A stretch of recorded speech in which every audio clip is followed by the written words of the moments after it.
Making our headlines this Wednesday, October 9th.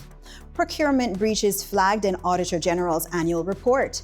The Ombudsman Office promotes fairness, integrity, and accountability on World Ombuds Day.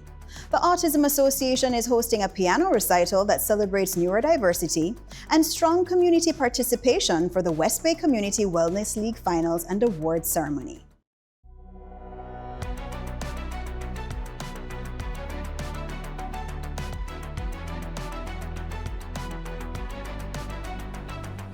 Good evening and welcome to CIGtv News, the official source for the latest and most accurate government information. I'm Lavita Thompson. The Auditor General has published the annual report on the state of financial reporting in the Cayman Islands.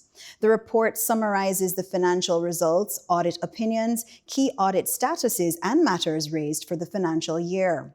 It revealed a mixed picture of the financial performance and audit quality of public bodies in 2024. Mr. Patrick Smith, the Auditor General, spoke to CIGtv News following the publication of the report about some key concerns flagged in the report. Within the report, one of the key things that I expressed concern about is the timing of the annual reports being tabled within the Parliament. The annual reports provide critical information for the public and decision makers, and it is expected that after the financial year end, within at least 6 months, those are actually tabled to make them relevant and timely for users. At this point in time, there are only 10 that have been tabled for 2024. I would really expect that by the next 3 to 6 months, that all of them will be tabled so we can restore some transparency and accountability. Procurement is a very important area, and the legislation is pretty explicit and pretty clear. But yet still, we saw that there were 71 different cases where there was actually breaches of the legislation by 20 different entities. He also expressed what the office would like to see happen with entities that have not completed the audits. I would hope basically that those entities would actually take time to do some sort of retraining to ensure they understand what is required within legislation and ensure going forward that there are no more breaches within the Procurement Act. You can read the full report on www.auditorgeneral.com.ky. Today marks World Ombuds Day, a global observance that shines a spotlight on the role of ombudsman institutions in promoting fairness, transparency, and accountability in public service. Observed every second Thursday in October, this year's theme is Empowering Voices, Resolving Challenges. The Ombudsman Cayman Islands office is also promoting awareness of their role in the community.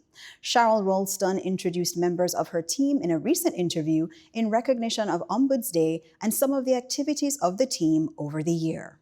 We take the opportunity to create awareness about the important role the Ombudsman provides to a democratic society.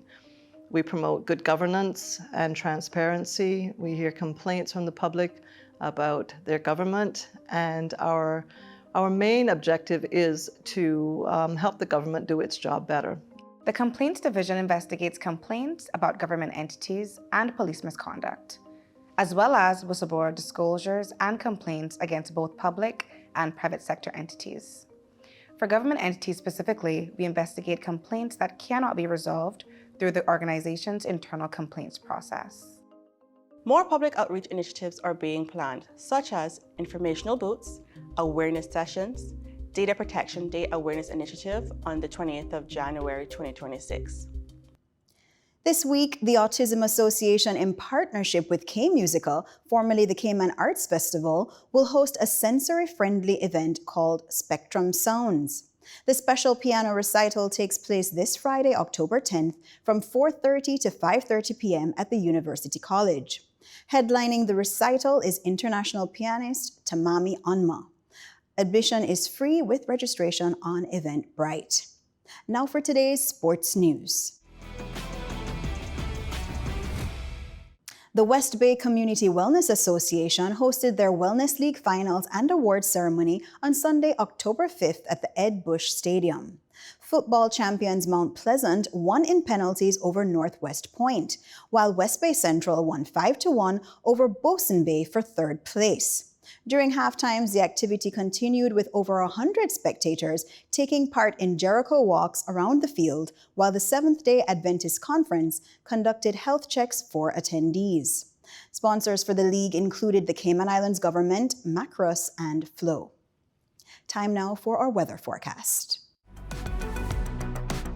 Tonight, we can expect moisture lingering across the Northwest Caribbean alongside an approaching tropical wave and trough south of Cuba that will continue to bring the chance for some showers. Temperatures will fall near the upper 70s. From Friday, southwesterly winds are expected as an area of low pressure develops southwest of Florida and lifts across the northeast United States this weekend. For local weather updates, be sure to visit the Cayman Islands National Weather Service website, weather.gov.ky, and follow their Facebook page for the most reliable coverage. If you're watching us on the CIG YouTube channel, don't forget to like, share, and subscribe to stay informed with the facts straight from the source. That's all for today's news brief. I'm Levita Thompson. From all of us here at CIG TV, thanks for watching. Have a wonderful evening, and we'll see you again tomorrow.